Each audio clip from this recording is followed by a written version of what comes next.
ओम मंडली भारत माता शिव शक्ति अवतार। ओम नमः शिवाय। भारत माता शिव शक्ति अवतार। आज है 5/8/2024। रिवाइज डेट है 7/3/63। बाबा ने कहा, लवली बच्चे, स्वर्ग का रास्ता बताने वाला है एक। उनको कहा जाता है सर्व का सद्गति दाता पतित पावन। बाकी आकार अथवा साकार मनुष्य चाहे देवता स्वर्ग का मार्ग कोई भी नहीं बता सकता। गीत है, नैनहीन को राह दिखाओ प्रभु। बच्चे जानते हैं शिव पिता राह बताते हैं।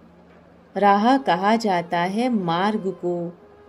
जैसे सुभाष मार्ग, गांधी मार्ग नाम लिखते हैं ना, मार्ग अथवा रोड, तो ये भक्त पुकारते हैं भगवान को, परंतु भक्तों को पता नहीं है कि भगवान के साथ मिलने का रास्ता क्या है। अभी तुम जानते हो कि बरोबर एक है ज्ञान मार्ग, ज्ञान रोड, और दूसरा है भक्ति मार्ग अथवा भक्ति रोड। भक्ति रोड से जाने से दुर्गति तरफ जाते हैं, ज्ञान रोड से जाने से सद्गति तरफ जाते हैं। वास्तव में इसका नाम रखना चाहिए सद्गति मार्ग। जैसे कोई दिलवाड़ा जाना चाहे तो उनको वो मार्ग बताएंगे ना। हमारे हैं ही दो मार्ग, एक भक्ति का रोड और एक ज्ञान का रोड। फिर ज्ञान रोड वह ले जाता है स्वर्ग में अथवा गार्डन ऑफ फ्लावर्स तरफ। एक है स्वर्ग तरफ रोड, दूसरा है नरक तरफ रोड। स्वर्ग का रोड कौन बता सकता है? अवश्य जो स्वर्ग की स्थापना करने वाला होगा। एक परमात्मा ही स्वर्ग का रचता है, जिसको हेवनली गॉड फादर कहते हैं। दूसरा तुम राम की सेना अथवा शक्ति सेना बता सकती हो।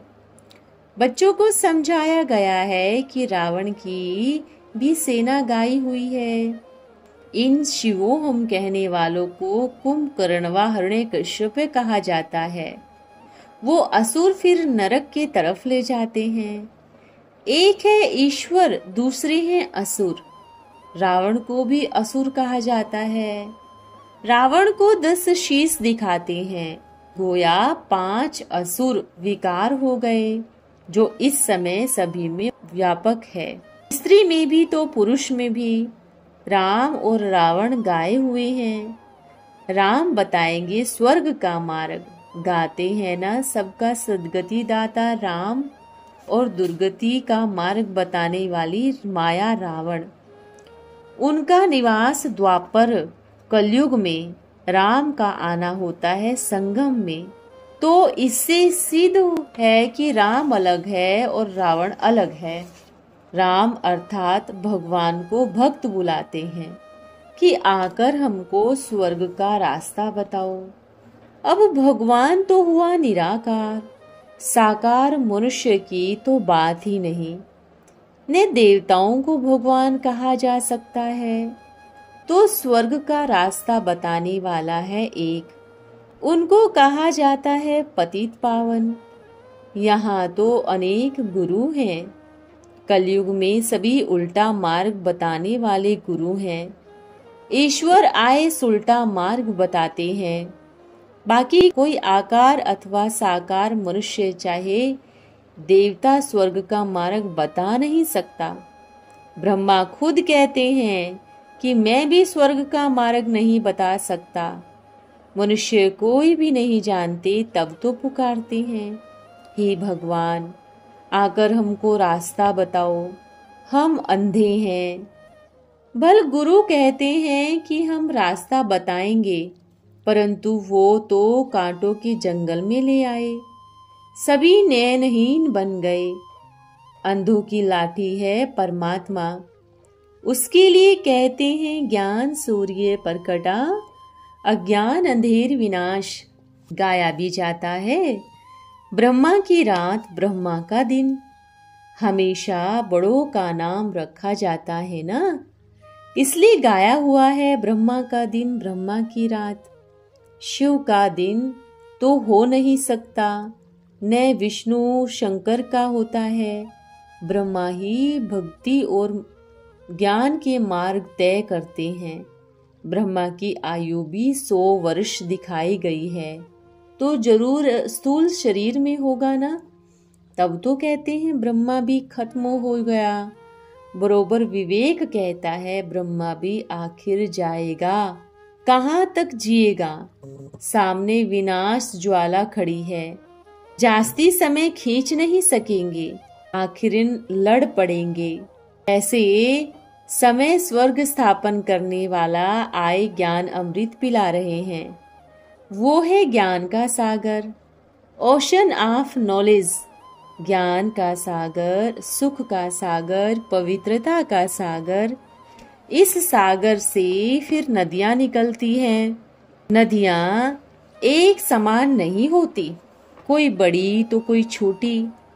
तो अब तुम जानते हो कि अंधों की लाठी एक है जो स्वर्ग का मार्ग बताते हैं, बाकी सभी गुरु गोसाई नरक का मार्ग बताते हैं। जब तक कलयुग है तो भक्ति रोड, ज्ञान मार्ग में है सदगति, कलयुग है दुर्गति। अब स्वर्ग का मार्ग बताने वाला शिव पिता कहता है कि अनेक जन्म ये वेद शास्त्र पढ़ा, उनमें तो ज्ञान है नहीं। ज्ञान का ओशन तो मैं हूँ। ज्ञान मार्ग एक ही है, बताने वाला भी एक है, समय भी एक है। एक ही समय सभी को गति सद्गति मिल जाती है, वहाँ कोई दुर्गति वाला होगा ही नहीं। तो आधा कल्प ज्ञान मार्ग, आधा कल्प भक्ति मार्ग। ऐसे नहीं कि कोई आधा कल्प ज्ञान मिलता रहेगा, नहीं। भगवान आकर एक ही बार सभी की सद्गति करते हैं। दुर्गति वाली आत्माएं न स्वर्ग में रह सकती है, न मूल वतन में रह सकती है। मनुष्यों में तो आत्मा का ज्ञान भी नहीं है, इसलिए कह देते हैं आत्मा सो परमात्मा, अथवा आत्मा निर्लेप है। यह भी नहीं जानते कि आत्मा इमॉर्टल है। कहते हैं आत्मा तत्व में लीन हो जाएगी। वह कहते हैं आत्मा परमात्मा का बुदबुदा है। भक्ति मार्ग में अनेक बातें हैं, कितने वेद शास्त्र हैं, अथाह गुरु हैं। सद्गुरु तो एक है, वो आते ही हैं, सभी के गुरु खत्म हो जाते हैं। सभी का सद्गति दाता पतित पावन वो एक है। ज्ञान सागर चाहिए ना, वो हर बात का ओशन है। उस एक से सबको वर्षा मिलता है। पानी का सागर भी एक है, आजकल तो उसको भी टुकड़े टुकड़े कर दिए हैं। सागर में भी हदें मुकर्रर कर दी हैं, तो भगवान को भी टुकड़े टुकड़े कर दिए हैं। भीतर ठिक्कर सभी में परमात्मा को ठोक दिया है। वास्तव में सद्गति दाता तो एक है। सतयुग में सभी सद्गति में हैं। यहाँ सुख दुख दोनों है, परंतु सुख भी है माया का, जिसको सन्यासी काग विष्टा समान समझते हैं। उन्हों को वैकुंठ के सुख का तो पता ही नहीं। तो मनुष्यों को समझाना चाहिए कि सतयुगी देवी देवताओं की जो इतनी महिमा है, उनको ऐसा किसने बनाया। तो पतित पावन बाबा अब कहते हैं मुझे याद करो, अपने को अशरीरी समझो। मुझे याद करने से तुम्हारे विकर्म विनाश होंगे। उनके लिए कहा जाता है कि हजारों सूर्यों से भी यह तेजस्वी है, तो उनसे योग लगाने से पाप भस्म हो जाएंगे ना। पाप भी 63 जन्मों के हैं। जहाँ जियो तहाँ पाप भस्म करने के लिए योग लगाना पड़े। आत्मा प्योर हो गई, फिर तो नया शरीर चाहिए, फिर अंत मते सो गति। जब ब्रह्मा कर्मातीत अवस्था को पाएंगे, वो ब्रह्मा मुख वंशावली भी नंबरवार कर्मातीत अवस्था को पाएंगी। फिर ज्ञान भी खत्म हो जाएगा। पढ़ाई पूरी हुई तो टीचर की दरकार ही नहीं रहेगी। फिर तो दुनिया में हाहाकार होगी। अब देखो कितनी ड्यूटी डालते रहते हैं। आखिर मनुष्य तंग होंगे तो झगड़े आदि होंगे। भारत में सिविल वार तो होनी ही है, नेचुरल कैलेमिटीज भी होगी। उस तरफ बॉम्ब से विनाश होगा। मनुष्य तो समझते हैं कल्प लाखों वर्षों का है। इतना दुख है, अब और क्या होगा। गांधी भी कहते थे अब नया भारत राम राज्य चाहिए, रावण राज्य नहीं चाहिए। तो जरूर रावण राज्य का विनाश चाहिए। जब तक ये कलयुगी दुनिया टूटे नहीं, तब तक नई दुनिया कैसे बनेगी। ये तो कल्प कल्प 5-5 हजार वर्ष की बात है। 5,000 वर्ष से पुरानी कोई वस्तु होती नहीं। पुराने ते पुरानी चीज शिवलिंग को रखेंगे। सतयुग में तो पुरानी चीजें होती नहीं, वहां खोदते नहीं हैं। द्वापर में भी नहीं खोदते, वहां भी हमको बहुत मिल्कियत रहती है। ये खोदना तब आरंभ करते हैं जब धन खुटना आरंभ होता है। बाकी सतयुग में तो अथाह धन है, वहां खानियां आदि तो खोदते हैं, सोना हीरे आदि तो निकालते हैं। वहां सब नया है, वहां खानियां भी भरपूर है। ये तो पीछे सब खुट ही जाते हैं। शिव पिता ज्ञान का सागर, आनंद का सागर, सबको सद्गति का मार्ग बताने वाला एक है। कर्मों की गुह्य गति के ज्ञाता भी वही हैं, लेकिन न जानने के कारण मनुष्य गुरुओं के पास जाते रहते हैं। अब बाबा कहते हैं इस समय हम ऐसे कर्म सिखलाते हैं जो तुम फिर 21 जन्म उसकी प्रारब्ध भोगते हो। वहां दुख की बात ही नहीं होगी। गाया हुआ है 21 पीढ़ी सदा सुख का वर्षा मिलता है। और फिर गाया भी हुआ है कुमारी वो जो 21 कुल का उद्धार करे। अर्थात 21 जन्म अपने जानते हैं कितनों का उद्धार होता है। कन्याओं की कितनी पूजा है भारत में। वो ही कन्या फिर माता बनती है। यहाँ उनका मंदिर भी एक्यूरेट बना हुआ है। जगदम्बा, जगत पिता, शिव कुमारी कन्या, अधर कन्या सब यहाँ है। सबका इकट्ठा मंदिर है। जरूर इकट्ठा आए होंगे। आदिनाथ भी जरूर बना होगा जिसका यादगार है।